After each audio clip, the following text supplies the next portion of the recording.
Everyone.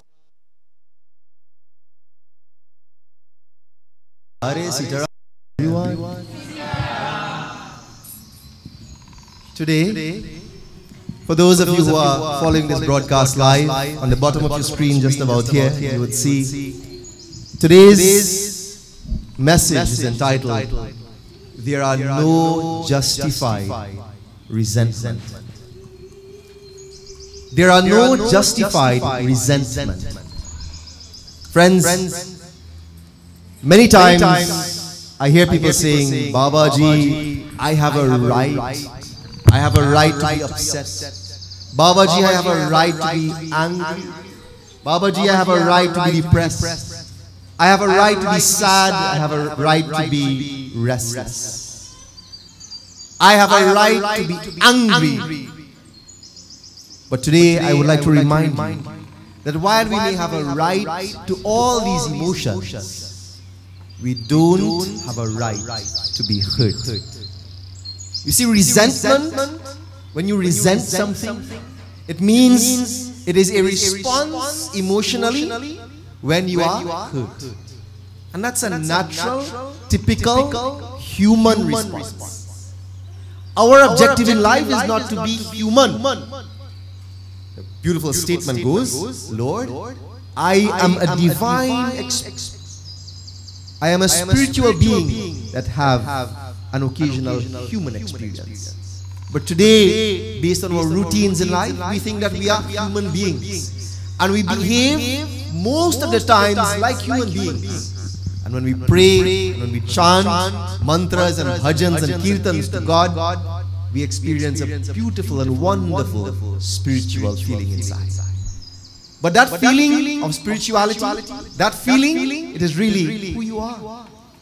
And we get sometimes distracted by the human experience and think that's where we normally should reside. And therefore, we may have a right to be angry and upset. We may have a right to be depressed or sad or pain. But we do not have a right to be hurt. You know why, my friends? Because being hurt, it is a choice that we make. Being hurt, it is a choice that we make. You see, the word hurt itself comes from a place where the human being and the human mind is unbalanced, isn't it so? It is not settled. How many times as a human being, Sarah, many of us, family sometimes, based on actions, we say family hurt us. Sometimes friends, we say based on friends' actions, friends hurt us. Sometimes co-workers, sometimes mandir. Anytime you have human beings coming together, there will always be differences of opinion. And as human beings, you will also have shortcomings in character. Is there anyone here this morning, us here this morning, or looking at this broadcast that does not have a human character defect? Please put your hands up. Notice that not even the Baba on the Singhasan put up his hand. Because every human being has some shortcoming. That's part of the humanness, isn't that so? And as a human being, we all have shortcomings. And therefore, when we examine this something that is called hurt, we must allow ourselves to know that there will be instances where there will be wrongdoings. There will be instances where there will be injustice. There will be instances where you think that people should have known better or should have said better. Isn't that so? But as a human being, we have a choice, and that choice is a higher choice.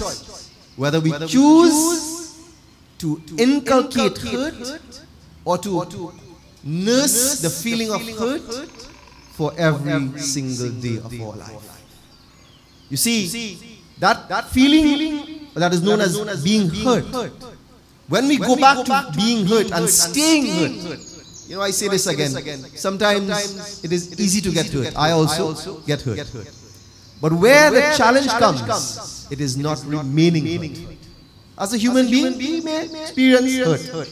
But my challenge to you this morning, it is to not remain there. Because anytime the mind goes into that mode where we stay and we revel in hurt and in pain and disappointment, then the quality of our thoughts, the energy level within our body, the acid within our stomach. If you ask Uncle Ramu, he will give you all the solutions for stomach problems. The acid within our stomachs, the behavior of all the systems within this body become ulta, become turned upside down when the mind, when the thoughts, when the emotions are unsettled.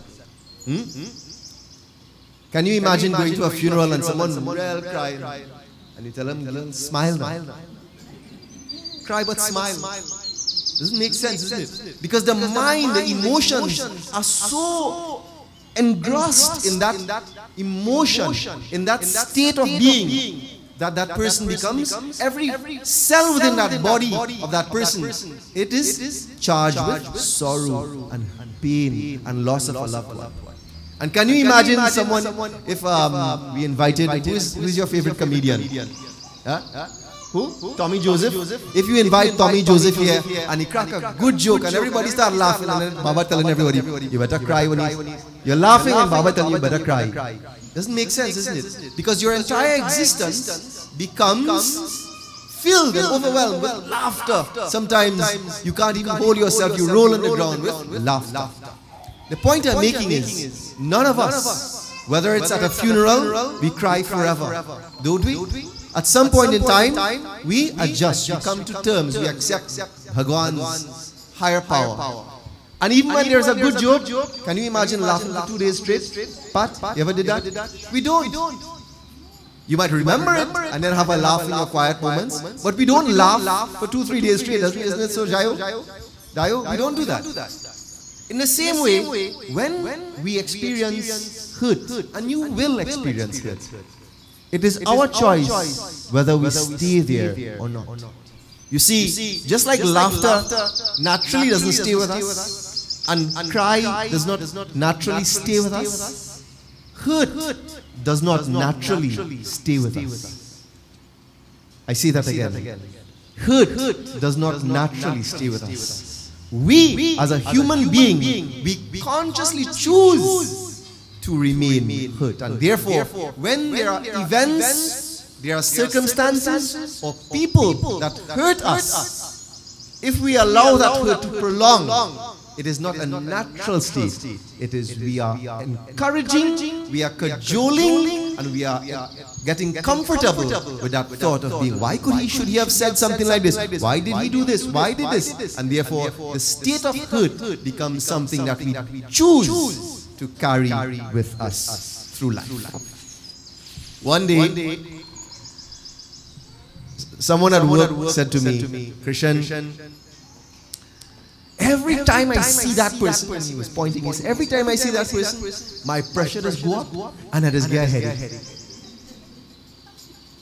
I'm seeing some smiles as though I am speaking to some conscience.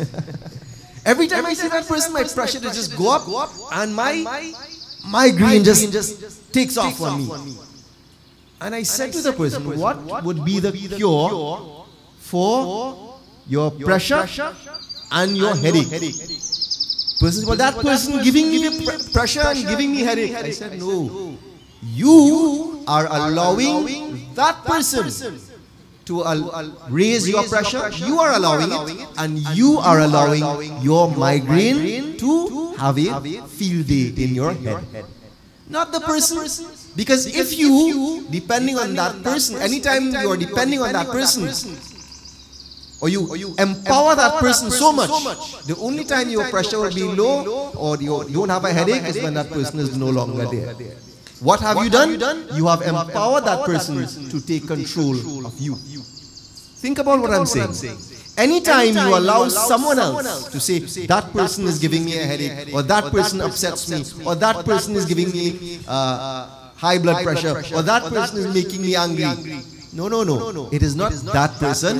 It is I am allowing myself to allow that trigger to make me angry. Nobody can make you angry other than yourself. Krishna Bhagwan in Bhagavad Gita, he said it. You are your own best friend. And finish it for me. You can also be your own worst enemy. You know Bhagavad Gita.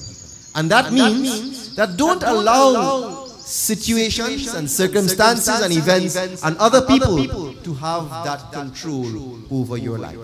You see, sometimes there are two reasons why people will do this. One, because they enjoy being victim. Oh, that person getting me angry. Or sometimes it is they don't know better. They don't realize that they're allowing and giving up their right to their own peace of mind.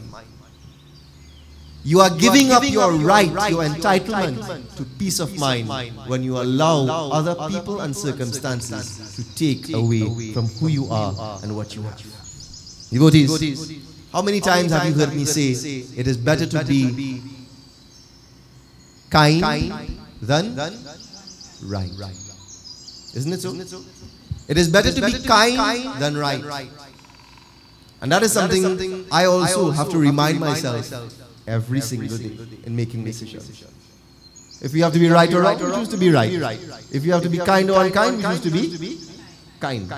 But if you have a choice to be right or to be kind, many of us, because of the ego, choose to be right.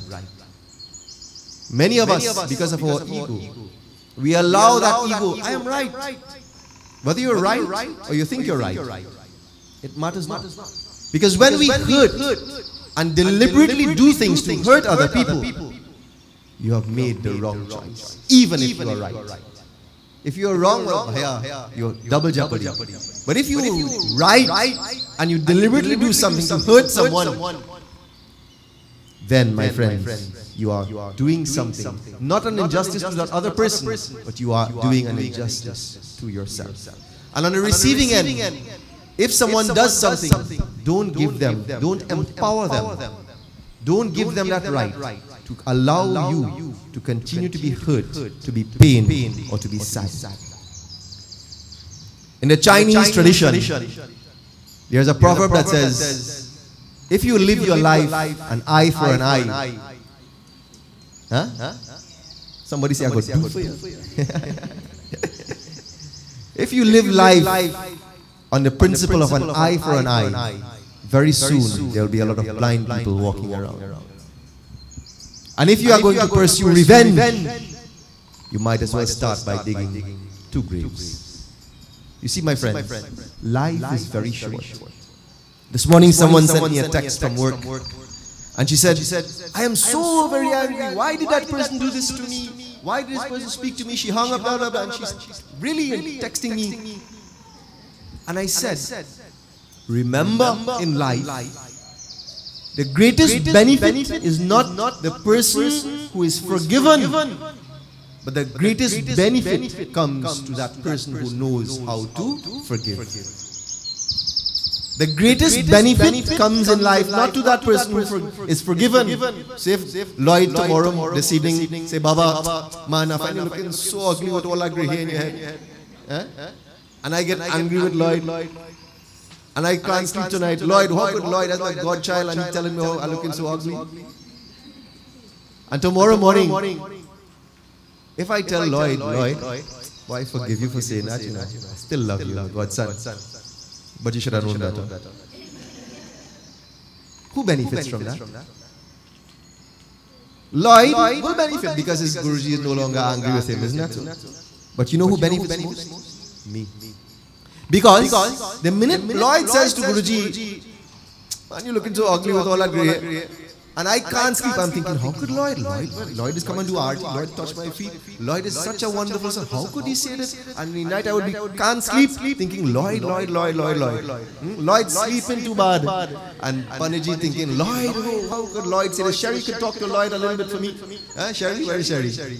Talk to him a little bit for me, like this. The mind becomes ulta. Why? Because I have chosen. I have allowed my state of being a victim of thought and emotion, negative thoughts and emotions, that I have given Lloyd the power to make me sleepless, to make me hurt, to make me angry. And therefore, when I say, Om Namah Shivaya, when I literally make peace and say, boy, Lloyd, he's a wonderful boy, you know. He's human being, he can also make mistakes. Om Namah Shivaya, I release you from all his negative thoughts in my mind. You know what happens? I benefit. Lloyd knows that Guruji is not upset, but the person who benefits the most is the one who forgives. And not just by mouth, forgives from the heart. And therefore, my friends, today's message, I can give you many examples. Could you remember Sri Ramchandra Bhagwan and Kaikeyi Ma?